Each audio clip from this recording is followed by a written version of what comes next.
प्रेत से एक भक्त ने वृंदावन में भी भगवान का दर्शन किया। मैं अभी जयपुर में सुना रहा था। और जिनकी ये कथाएं महाराज जी वो हमारे नाना जी के परिवार के हैं। मतलब हमारे नाना जी नंदगांव के थे, उन्हीं के ही परिवार के एक सदस्य की घटना है। तो एक बाबा रहते थे नंदगांव में, और वो बाबा नित्य मधुकरी पाते थे। मधुकरी मतलब ब्रजवासियों के यहां से मांग के लाते थे मधुकरी प्रसाद, और उसको बैठ करके जीमते थे। और जो मधुकरी प्रसाद बच जाता था ना, वो वहीं एक ग्राम सिन्न आता था उनकी कुटिया के पास, उसको खिला देते थे, उसको बांट देते, चीटियों में डाल देते, ऐसा ऐसा करते थे। एक बार उन बाबा को कहीं किसी अन्य स्थान पर 1-2 दिन के लिए जाना हुआ। अब 2 दिन के लिए बाबा चले गए। 2 दिन बाद तीसरे दिन जब लौट करके आए, तो तीसरे दिन रोने की उनको आवाजें आने लगी, कोई रो रहा है। तो बाबा ने कुटिया से निकल करके पूछा, अरे भाई कौन रो रहा है, कहां से आवाज आ रही है?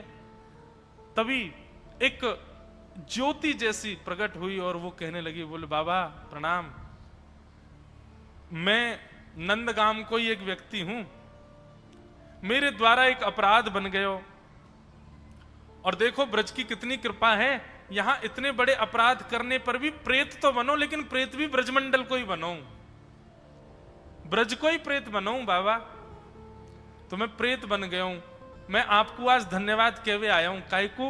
बोले क्योंकि आपने, मैं जब ग्राम सिन्न के रूप में आपके यहां आता तो आप रोज मधुकरी, एक तो ब्रजवासीन के घर की मधुकरी और वाकु आप उच्छिष्ट कर देते, तो ब्रजवासीन के घर की बनी, आपके उच्छिष्ट याकू मैं जब एक ग्राम सिन्न के रूप में पायो करतो, वही से मेरे पाप नष्ट होते चले गए और अब मैं मुक्त है गया हूं। बाबा आपकी झूठन खावे से, ब्रजवासीन के घर की मधुकरी पावे से मैं मुक्त तो 2 दिन पहले है, पर 2 दिन से प्रतीक्षा कर रहा हूं, आप आए नहीं। आप आ गए हो तो बाबा मैं अब मुक्त है रहे हूं, आपको धन्यवाद कहवे आया हूं। बाबा बोले, ओ प्रेत रुक, यहीं पर रुक जा, रुक जा, रुक जा, अभी इतनी जल्दी मुक्त है कि कहां जा रहा हो, यहीं रुक। बोले भैया तू एरो गैरो भूत नहीं है, तू तो ब्रज को भूत है, और ब्रजवासी है निश्चित ही पूर्व जन्म को। तेने इतने दिना तक मेरी झूठन प्रसाद पाई, तेरे पाप मैंने मुक्त कर दिए, तू मेरा एक काम ना करेगो? तो प्रेत बोला, बोले आज्ञा करो बाबा, कहा करूं? बोले ये बता दे, नंद नंदन कहां मिलेंगे, श्री कृष्ण कहां मिलेंगे? आहा, प्रेत से कहने लगे श्री कृष्ण कहां मिलेंगे बताओ। मुझे लगता है बंधुओं, इन सब कथाओं को कहते हुए हम अगर प्रेत की चर्चा सुन के भी भयभीत हो रहे हैं ना, तो समझो अभी भक्ति कम है हमारे भीतर। प्रेत में भी गुण देखे, वो वैष्णव का स्वरूप होता है, हम कहां हैं अभी वैष्णव। वो प्रेत से कह रहे हैं कि अरे प्रेत तू देख मुक्त है गया मेरी झूठन खा के, तो मैंने मुक्त कर दिया, अब तू मेरो काम कर। बोले कहा, मुझे बता दे नंद नंदन कहां मिलेंगे? बाबा चरणों में गिर गए, बोले मैं तेरे हाथ जोड़ू, मैं तेरे नाम ते मैं रोज नाम जप करूंगा, तू मुक्त है जाए, तेरा पूरा परिवार मुक्त है जाए, कोई प्रेत बाधा में नहीं रहेगो, लेकिन बस एक बार मुझको ये बता दे, तू भैया प्रेत है तो जरूर पता होगी ठाकुर जी कहां, मुझको ये बता दे वो नंद नंदन कहां मिलेंगे। प्रेत आनंद में भर गया, बोले बाबा बताऊं कहां है? बोले बताओ। बोले रोज एक गैया चराने वाला जाता है यहां से, उसकी असंख्य गायें जाती हैं बाबा, वो उन गैयान में 2-4 गैया जो है ना, वो नंद भवन की गौशाला, जो नंद बाबा के समय पे 5000 वर्ष पहले जो गौशाला, नंद बाबा की गौशाला ही ना, आज भी बंधुओं यशोदा मैया, नंद बाबा, ठाकुर जी की जो गैयाएं थी, उनकी पीढ़ियों की गैया आज भी हैं हमारे ब्रज में। आज भी नाथ द्वार श्रीनाथ जी की उसमें गौशाला में तो आज भी 1-2 गैया हैं, ठाकुर जी के समय की गैयाओं के वंश, मतलब 5000 वर्ष बीत गए, उनका वंश अभी भी चल रहा है। और ये बीच में विलुप्त हुआ था, तो इसको स्वयं ठाकुर जी ने आकर के बताया। जब श्रीनाथ जी प्रकट हुए गिरिराज जी में, तो सद्दू पाणे नाम का वहां पे ब्रजवासी रहता था। उस सद्दू पाणी की गैया रोज गिरिराज जी पर जाती और गिरिराज जी पर जाके अनायासी अपने थनों से दूध बहा देती। जब सद्दू पाणी ने देखा गैया का दूध कहां निकल जाता, कौन चोरी करता, पीछे जाके देखा तो वो दूध एक पर्वत खंड गिरिराज जी में एक गड्ढे में जाकर के गैया अपने आप छोड़ देती है। जब जाकर के देखा तो वहां पाए श्रीनाथ जी की भुजा दिखी। और कुछ दिन बाद जब पूरा विग्रह निकला तो पूरे श्रीनाथ जी वहां से बाहर आए। तो सद्दू पाणे को आज्ञा करते हुए भगवान कहते हैं, बोले मैं या गैया को दूध या मारे पीऊं, क्योंकि जे गैया मेरी यशोदा मैया और नंद बाबा की प्रिय गैया की ही वंश की है। ये तेरी गैया ना है जी, मेरी गैया है, या को दूध में या मारे पीऊं। तब फिर वंश का पता चला, ये भगवान के उस समय के वंश की गैयाओं की गैया है, उसी का वंश आज तक बचा हुआ है। तो आज भी कई गैया हमारे ब्रजमंडल की जो नस्ल है गायों की, वो ठाकुर जी के नंद भवन की गैयाओं की गैया हैं सब। तो प्रेत ने बताया, बोले कि बाबा एक ग्वारिया गैया चरा तो भयो जावे, और वाकी गैयान में एक गैया ठाकुर जी की गैयान के वंश की वंशधर है, उन्हीं की वंशज है। और वा को दूध पीवे के काजे शाम के समय वह गैयान के झुंड में नन्हे से बालक को रूप धारण करके ठाकुर जी रोज आमे, और गैया चलती रहे, ठाकुर जी नीचे लटक के वहां को दूध पी ले में, और पी के सोई भाग जाए माते। बाबा बस इतनी जानकारी मैं दे सकूं, वो बालक कोई और नहीं, वो नंद नंदन ही है जो गैया को दूध पीवे आप। ऐसा कहकर के प्रेत मुक्त हो गया। और बाबा जाकर के बैठ गए, एक झाड़ी के नीचे पीछे छुप करके बैठ गए। वो ग्वारिया का पूरा हुलिया बता दिया था, ऐसा है, ऐसी गैया है, सब है। चलने लगे, चलते चलते चलते देखा, तभी बाबा ने अपनी नजर ऊपर करके देखी तो कमल नेत्र हैं। आहा क्या भ्रगुटी, इधर उधर अपने नेत्रों को घुमा रहे हैं, अपने होठों को अपनी जिह्वा से जब बिल्कुल गीला कर लेते हैं, बाकी सी चाल चल रहे हैं, गैयान की छुप छुप के चल रहे हैं, कहीं ग्वारिया देख नहीं ले मुंह को। और जिस प्रकार एक बानर, कभी बंदर के बच्चे देखो हमारे वृंदावन में आके, वो ऐसे लटके रहते हैं नीचे मैया के गर्भ से, ऐसे ठाकुर जी अपने दोनों भुजा और पैरों से गैया के नीचे लटक गए, और वाके थनन को मुख में लेके वाको पान करने लगे। ये दृश्य जैसे ही देखा बाबा तो आनंदित हो गए। चाह तो रहे थे कि अभी झपट लूं, लेकिन सोचने पहले दूध पीने तो पेट भर ले फिर पकड़ूंगा। और दूध पी करके भगवान ने अपना मुंह पहुंचा, और जैसे ही चौकड़ी मार के भागन लगे, सामने बाबा आकर के खड़े हो गए और महाराज चरण पकड़ लिए।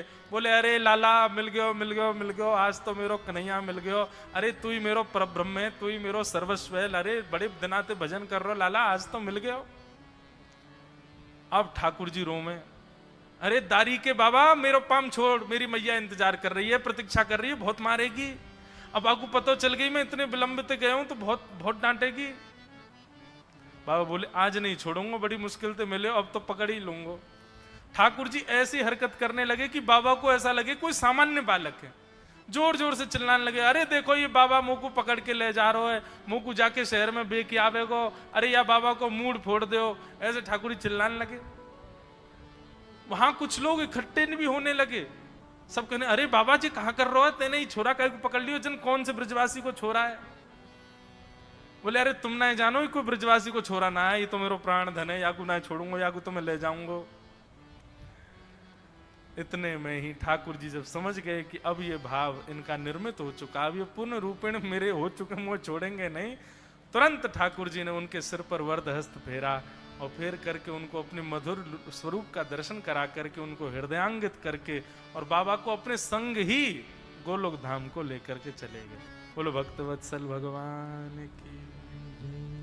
बताओ, भगवत प्राप्ति किसी को गुरु कराते हैं, भगवत प्राप्ति किसी को धाम कराते हैं।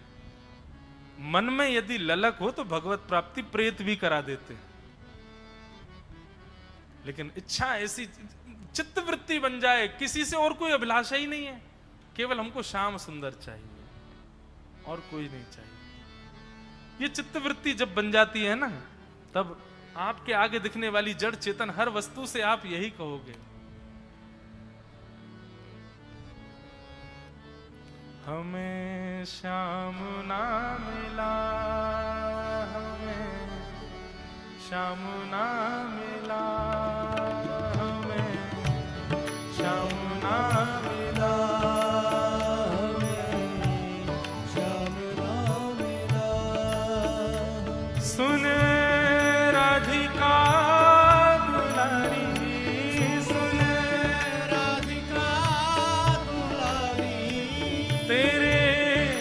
द्वारका भिखारी तेरे द्वार का भिखारी हूँ मैं श्याम का पुजारी एक पीड़ा है हमारी हमें श्याम ना मिला हमें श्याम ना मिला हमें श्याम ना मिला हमें श्याम ना मिला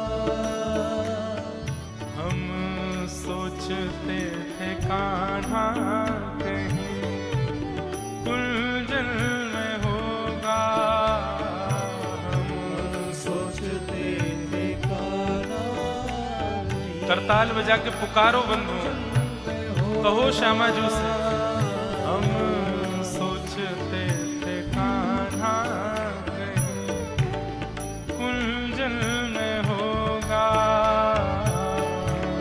सोचते थे काना कहीं कुंजन में होगा अभी तो मिलन का हमने सुख नहीं होगा अभी तो मिलन का हमने सुख नहीं होगा अभी तो मिलन का हमने सुख नहीं होगा